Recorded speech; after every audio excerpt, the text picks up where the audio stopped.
میں نے کوئی بلیک بیلٹ وغیرہ تو نہیں لی، مگر کوشش کرتا تو لے سکتا تھا۔ چنانچہ میں نہایت فنکارانہ طریقے پر اس کی ٹانگ کو بل دوں گا۔ اس کے بعد یہ صرف ایک ٹانگ پر کھڑا رہ سکے گا۔ تاہم جیسا کہ سراج نے کہا تھا کہ ایک ہاتھ نہ ہونے سے بھی فوزیہ کے ساتھ میری زندگی گزر سکتی ہے، ایسے ہی میں کہتا ہوں کہ ٹوٹے ہوئے ہاتھوں اور پیروں کی مرمت کے بعد سراج زندہ رہ سکتا ہے، اور 7-6 ماہ میں ویسا ہی ہو سکتا ہے جیسا کچھ دیر پہلے تھا۔ سکندر اعظم کی اولاد، خسرو جمشید نمبر 1 نے کہا۔ سراج ایک اعلیٰ پولیس آفیسر ہے۔ اوہ، میں نے سخت تعجب کا اظہار کیا۔ پھر یکلخت میرے ذہن کے نہا خانوں میں یاد کی ایک کرن روشن ہوئی۔ اپنی گرفتاری کی پہلی رات میر محمد نے کسی ASP کا حوالہ دیا تھا۔ میں نے مندری والے کو تھانے میں آتے جاتے دیکھا تھا، لیکن میر محمد نے صاف انکار کر دیا تھا۔ ایک بار اس نے کہا تھا، کیا تو DSP صاحب کو کہہ دے گا کہ یہ اصل قاتل ہے، مگر بعد میں اس نے مجھے صاف بتا دیا تھا کہ ASP کا کیا حکم ہے۔ ملزم جب تک قتل کا اعتراف نہ کرے اور تحریری بیان نہ دے، پوچھ گچھ جاری رکھی جائے۔ پہلی بار شاید اس نے روانی میں صحیح عہدہ بتا دیا تھا، بعد میں اس کو غلطی کا احساس ہوا تو اس نے ASP کہا۔ سراج صاحب DSP ہے نا؟ میں نے کہا۔ تمہارا کیا خیال ہے؟ مجھے معلوم نہیں تھا۔ ان کو کچھ ہوا تو پولیس کا سارا محکمہ حرکت میں آ جائے گا، خسرو جمشید نمبر 1 نے کہا، اور وہ سب ہوگا جو اب تک نہیں ہوا تھا۔ ہاں، مثلاً ایک جگہ خالی ہو جائے گی،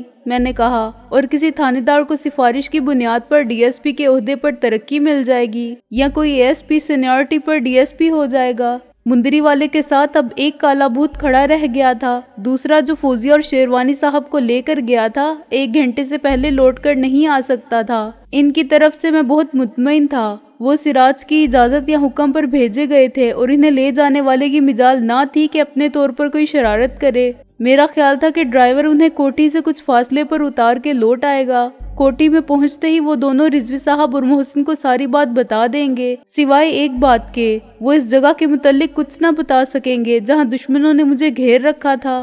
البتہ یہ امید کی جا سکتی تھی کہ خالی گھروں اور کمروں کے نقشے سے وہ صحیح نتیجہ حاصل کر لیں اور 10% امکانات کی روشنی میں پولیس فورس لے کر یہاں آ جائیں، مگر اس سب کارروائی میں 2 گھنٹے صرف ہونے لازمی تھے۔ میں نے اچانک سراج کا دوسرا ہاتھ موڑا اور کوہنی کے پاس سے توڑ دیا۔ سراج کے سرغنہ ہونے کے اسباب بھی واضح ہو چکے تھے۔ وہ پولیس میں DSP تھا اور اپنے اختیارات اور وسائل سے سب کو بچاتا تھا اور ہر قسم کی مدد فراہم کرتا تھا۔ شاید اسی کی معرفت بدماشوں کی خدمات حاصل ہوتی تھیں۔ پولیس ہر جگہ علاقے کے اور شہر کے سب بدماشوں کے پتے ٹھکانے اور کاروبار جانتی ہے، اور اخبارات اور رائے عامہ کے مطابق ان کی سرپرستی کے فرائض بھی پورے کرتی ہے۔ اگر کوئی اور ہوتا تو دلاور یقیناً اسے اور مجھے گولی مار دیتا اور خود گروہ کی کمان سنبھال لیتا، مگر DSP سراج کو قتل کرنا آسان نہیں تھا، اور اس کا نعم البدل ملنا بھی مشکل تھا۔ سب DSP بدماشوں کے گروہوں کے سرغنہ نہیں ہوتے۔ بقول شاعر، بڑی مشکل سے ہوتا ہے چمن میں دیداور پیدا۔ چنانچہ وہ اب بے بس اور متذبذب کھڑے تھے۔ اب صرف 1 منٹ باقی ہے، میں نے کہا۔ اس کے بعد DSP صاحب کی ٹانگ بھی گئی۔ ہاتھ تو عموماً ٹھیک ہو جاتے ہیں، لیکن ٹوٹی ہوئی ٹانگ میں سود بھر فرق بھی آ جائے تو اچھا بھلا پولیس آفیسر لگڑ بگڑ کی طرح چلتا ہے۔ تم سب لوگ اپنے اپنے ریوالور اس گوشے میں پھینک سکتے ہو جہاں میں کھڑا ہوں۔ انہوں نے ایک دوسرے کی طرف دیکھا، پھر چودھری دلاور نے سیکنڈ ان کمانڈ کی حیثیت سے ہتھیار ڈال دینے کی رسمی کارروائی کا آغاز کیا۔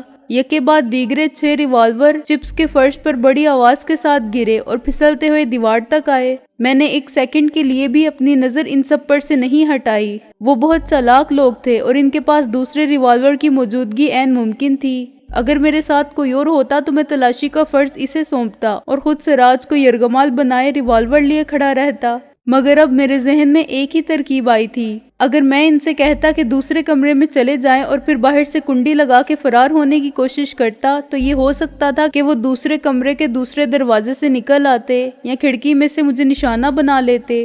باتھ روم محفوظ جگہ ہو سکتی تھی، مگر مجھے معلوم نہیں تھا کہ اس نو تعمیر کوٹھی میں باتھ روم کہاں ہیں۔ ان کے روشن دان چھوٹے ہیں یا اتنے بڑے کہ آدمی گزر جائے، اور دروازے باہر سے بند ہو سکتے ہیں یا نہیں۔ چنانچہ میں نے پیچھے کھسکتے ہوئے سب ریوالور کونے میں ڈھیر کروائے۔ اس وقت تک سراج کی حالت غیر ہو چکی تھی۔ وہ درد سے تڑپ رہا تھا اور میرے بازو کے شکنجے میں کسا ہوا سانس لینے کی کوشش میں بری طرح ہانپ رہا تھا۔ تاہم آدمی سخت جان تھا کہ ابھی تک بے ہوش بھی نہیں ہوا تھا اور ہڈیاں ٹوٹ جانے کے باوجود شکست خوردہ بھی نہیں رہا تھا۔ اس نے مجھ سے رحم کی بھیک بھی نہیں مانگی، میری منت سماجت بھی نہیں کی تھی اور مشتعل ہو کے اپنے معاونوں کو گالیاں بھی نہیں دی تھیں کہ وہ بزدلوں کی طرح خاموش تماشائی بنے ہوئے ہیں اور کٹ پتلیوں کی طرح میرے اشاروں پر چل رہے ہیں۔ وہ اپنی اور ان کی مجبوریوں کو سمجھتا تھا۔ اب کیا چاہتے ہو تم اپنے سکندر صاحب؟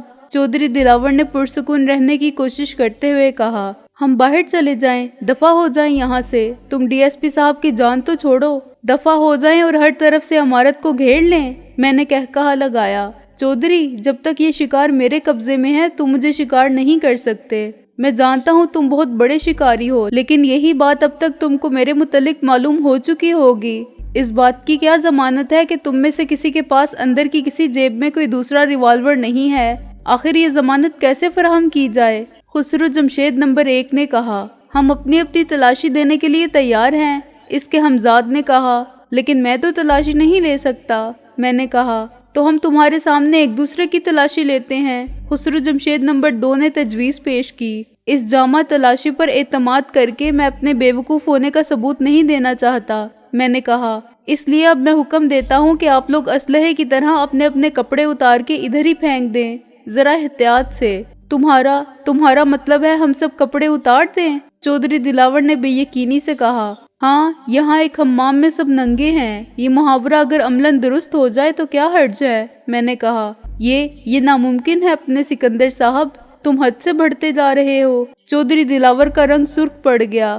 کیا ممکن ہے اور کیا ممکن نہیں ہے، اس کا فیصلہ تو وقت کرے گا اپنے چودھری صاحب، میں نے کہا۔ میں 2 منٹ کی مہلت دوں گا، اس کے بعد تمہارے ہیڈ کی ٹانگ گھٹنے کے پاس سے 2 نیم ہو جائے گی۔ یہ ان کے خواب و خیال میں بھی نہ تھا کہ پانسا اتنی جلدی پلٹ جائے گا اور ان کی اتنی بڑی فتح اتنی تذلیلہ میں شکست میں تبدیل ہو جائے گی۔ بے عزتی، ندامت، اشتعال اور بے بسی کے ملے جلے جذبات نے ان سب کو ایک دوسرے کی نظر میں اور خود اپنی نظر میں رسوا کر دیا تھا۔ سوائے ڈی سلوا کے وہ سب ایک جیسے جذباتی رد عمل کا شکار تھے۔ صرف ڈی سلوا تھا جو خاموش رہا تھا اور جس نے خلاف معمول اپنا جارحانہ انداز برقرار نہیں رکھا تھا۔ اس کی وجہ صرف میں جانتا تھا۔ وہ خود کو پٹے ہوئے مہرے کی طرح محسوس کر رہا تھا، اور اگرچہ وہ صورت سے اس خوف کا اظہار نہیں ہونے دے رہا تھا، لیکن یہ ناممکن تھا کہ وہ خوفزدہ نہ ہو۔ اس نے میرے سامنے بہت کچھ قبول کیا تھا، چنانچہ ہر لہجہ اسے یہ ڈر تھا کہ کہیں میں اس کے الفاظ دہرا کے اسے مروا نہ دوں۔ اگر اس کے ساتھیوں کو اس کی غداری کا علم ہو جاتا تو وہ اس کو یقیناً مار ڈالتے۔ ڈی سلوا نے پہلے میرے رویے کا مشاہدہ کیا تھا اور پھر شاید یہ سمجھ لیا تھا کہ میں اس کا راز ابھی افشا نہیں کروں گا، بلکہ بعد میں اسے بلیک میل کرنے کے لیے استعمال کروں گا۔ ہتھیار ڈالنے میں چودھری دلاور نے پہل کی تھی، کپڑے اتارنے میں ڈی سلوا نے۔ ڈیم اٹ مین، اس نے غصے میں پتلون کے اندر سے قمیض نکالی اور اتار کے گولا سا بنا کر میری طرف پھینک دی۔ اس کے بعد دوسروں کے لیے بھی تقلید کے سوا چارہ نہ رہا۔ سب سے زیادہ مضحکہ خیز وہ دونوں نظر آ رہے تھے جنہوں نے اپنے چہروں پر سیاہی ملی تھی۔ ان کے جسم کا رنگ ہاتھوں سے بھی زیادہ صاف تھا، چنانچہ کالے سر اور منہ کے ساتھ جسم کا صاف رنگ دیکھ کر یوں لگتا تھا جیسے سنگ مرمر کے مجسمے کا سر کالی مٹی سے بنا دیا ہو۔ میرا شبہ غلط نہیں تھا۔ جب چودھری دلاور اور خسرو جمشید نمبر 1 نے اپنے کپڑے پھینکے تو فرش پر دھات کی کسی چیز کے ٹکرانے سے آواز پیدا ہوئی، جو سگریٹ لائٹر جیسی چھوٹی چیز کی آواز نہیں ہو سکتی تھی۔ کار کی چابیاں کس کے پاس ہیں؟ میں نے کہا۔ باہر اب صرف ایک کار ہوگی، اس میں چابیاں لگی ہوئی ہیں، چودھری دلاور نے چلا کے کہا۔ جاؤ، دفع ہو جاؤ، کتے کے بچے۔ اس کے ضبط کا پیمانہ لبریز ہو گیا تھا۔ اس نے مجھے اپنی سبکی کا بدلہ لینے کے لیے ایک سے ایک گندی گالی دی۔ میں نے پہلی مرتبہ اس کے غصے کے آتش فشاں کو پھٹتے دیکھا تھا۔ میں نے اسے کوئی جواب نہیں دیا۔ ریوالور اب صرف میرے ہاتھ میں تھا۔ میں نے سراج کو ان کی طرف دھکیلنے سے پہلے اس کے کپڑوں کو ٹٹول کر دیکھا۔ اس کے پاس دوسرا ریوالور نہیں تھا۔ اب تم لوگ اتنے بے بس ہو کہ میں تمہیں ریوڑ کی طرح ہانک کر پولیس اسٹیشن بھی لے جا سکتا ہوں، میں نے کہا، اور چاہوں تو پولیس کو بھی یہاں بلا سکتا ہوں۔ لیکن میں جانتا ہوں ڈی ایس پی صاحب کی موجودگی میں پولیس کیا کارروائی کرے گی اور کس کے خلاف کرے گی۔ یہ اتفاق نہیں کہ گھر کی مالک رابعہ ہے۔ تم لوگوں نے بہت صحیح جگہ کا انتخاب کیا تھا۔ اگر کوئی بات غلط ہو جاتی اور کشت و خون ہوتا تو اس کی وضاحت رابعہ کاری ایڈوکیٹ کو کرنی پڑتی۔ مجھے اپنے خلاف ڈی ایس پی صاحب کی ہڈیاں توڑنے کا کیس بنوانے کا بھی کوئی شوق نہیں، اس لیے میں آپ سب کو اپنے اپنے حال پر چھوڑ کر اکیلا ہی جاؤں گا۔ جانے سے پہلے ایک آخری بات، میں یہاں آپ لوگوں سے ملاقات کرنے یا آپ لوگوں کا یہ باڈی بلڈنگ شو منعقد کروانے کے شوق میں نہیں آیا تھا۔